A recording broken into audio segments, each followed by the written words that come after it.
But I want to ask a few more questions to our guest, Mr. Terdoo. Mm, do you support United States military? The Nigerian military cannot win the war against terrorism in Nigeria. And this is the reason. We have people in the government, all right? Just like what I said earlier, Nigerians are not honest. We are not honest with ourselves, all right? We have people in the government who are sponsors of these people. We have people in the military who are active sponsors of these people, and they believe in the cause that they are fighting. I want to give you an example. In which country of the world today, in the modern world, right? Would you tell me that a brigadier general, if you've probably looked up who a brigadier general is online to see that this person commands at least 4,000 foot soldiers, right? Was his convoy was ambushed, and then he had to escape with a few of his men, and then sent his location to headquarters for his rescue, and then that location was compromised. Where in the world does that happen? Right? So now, by the time you look at such inefficacies in our system, it now stands to tell you that the Nigerian system is not yet prepared to fight insecurity. Why? There are politicians who are active sponsors of this thing. I don't know whatever is their reason, right? And the religious bodies as well are also not helping the matter at all. All right. It's quite unfortunate that we live in a time in Africa where people's brain are outsourced to somebody who they call a spiritual leader. All right. So you're not objective. You want to hear what the spiritual leader is saying, even if what he's saying doesn't make sense as a human being. All right. So I want to give you a practical example. When Chibok girls are adopted during Goodluck Jonathan's time, right? These things have been said on camera. Okay, so it's not like I'm trying to say something that's not real. You can Google it up yourself. All right. The US military, the US Marines specifically were invited to come and help recover these girls.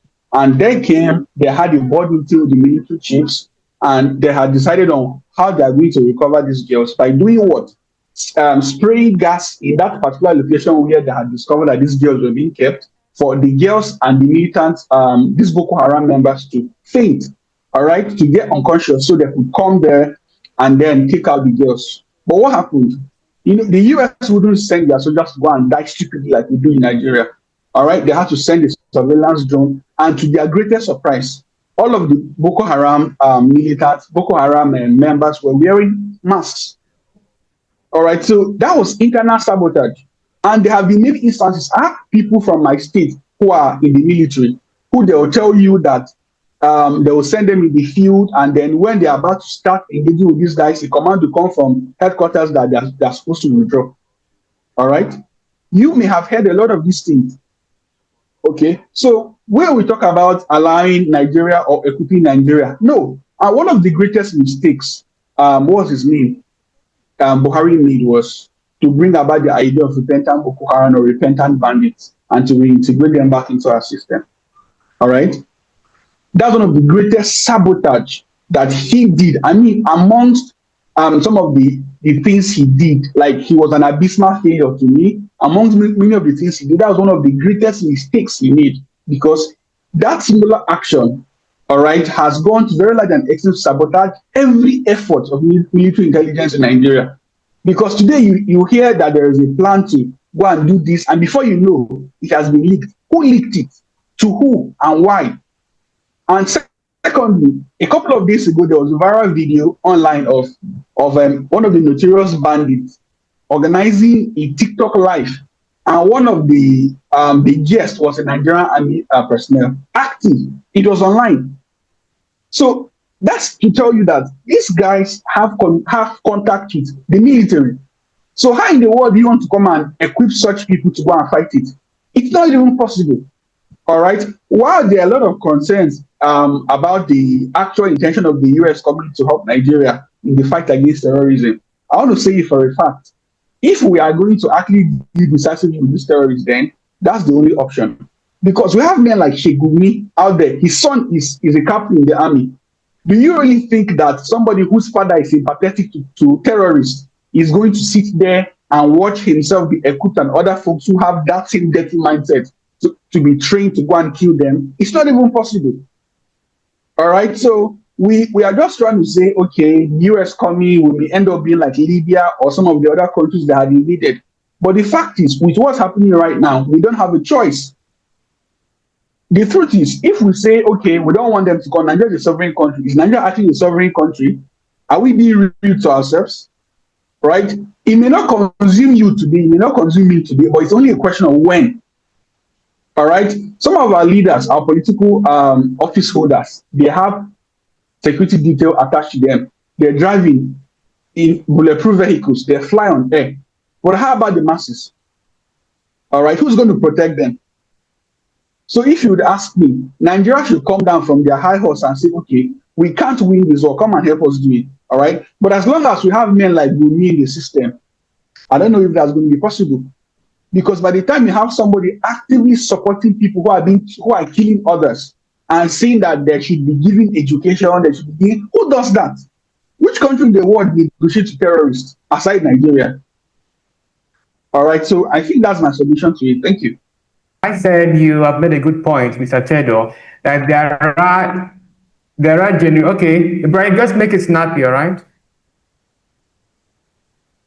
All right. I 100% agree with him on that we have sabotage coming from different angles, and they come from different layers. Number one, we have sabotage from the government themselves. They are complicit. I actually believe that the Nigerian government is complicit in what is happening in Nigeria. Number two, we have political sabotage coming from probably the political opposition leaders to sabotage the efforts of the ruling government. Also, because it happened during 2014, I think it's intelligent for us to say, yes, there might be. Then the third layer of sabotage is from the law enforcement agents and the security security personnel we have in Nigeria. They sabotage clearly. And I said one thing the other day, that insecurity in Nigeria is a cash cow business, and the army generals don't want insecurity to end. And last but not least, there's also sabotage within the community. Like, for example, when Boko Haram came on board, the people of Borno State thought that these were our children, so they gave them a cover, and now it became become catastrophic to them. So that cover, that sympathy that we give to the people because we share name, we share some identity with them, is actually part of the problem in the country. And also there is a disconnect between the intellectuals and the leaders in the country. In the leadership, the politicians are doing it deliberately, intentionally, what we call selective persecution. For example, he cited an example of a terrorist that was sentenced 20 years imprisonment, while Nnamdi Kanu was sentenced life imprisonment. It doesn't make sense. To any sane mind, that's not justice. Law is supposed to be evenly applicable on everyone. Then again, we have the issue also of selective morality from the lens of the intellectuals. The intellectuals, when something happened to some particular group of people, they show a blind eye, and when it happened on a particular group of people, that's when they have a voice. I cite this example oftentimes. Most of the people that are condemning the killing of Deborah Samuel, which is rightly so, they never condemn, using their platform, the killing of Harira in Anambra State and her 4 children. None of them condemn the killing of 28 people in Edo State. None of them condemn it. So when we have this kind of disconnect, while we are blaming leadership for selective persecution, and our intellectuals are deliberately doing the same selective morality, then I would say we have a failed system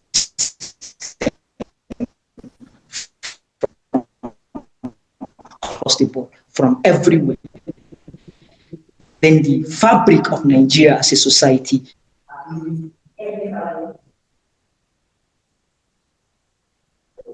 All right. Thank you very much. This conversation is not exhausted. It continues as long as we have more events coming up. A lot of things, are going to be seen in the near, or should I say, foreseeable future. But all we know is that Nigerians are being killed. Christians are being killed. Recently, I watched a video yesterday of the new Pope.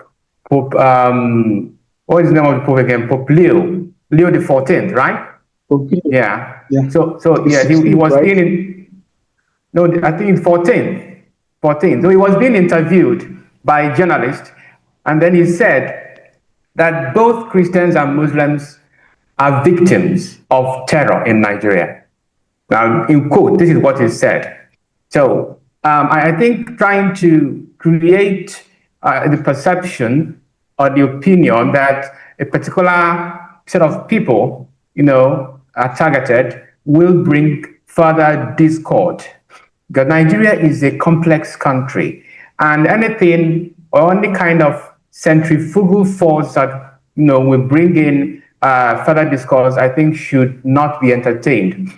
All right, thank you very much, Mr. Terdoo Nelson Nondo, our special guest. It is nice having you. Thanks for your contribution and intellectual exertion in this our program.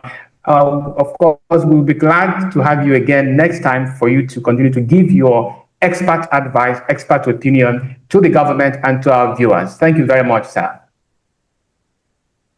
All right. Thank you, Mr. Raphael, for having me. And thank you. Thank you, Mr. Terdoo. Ibrahim.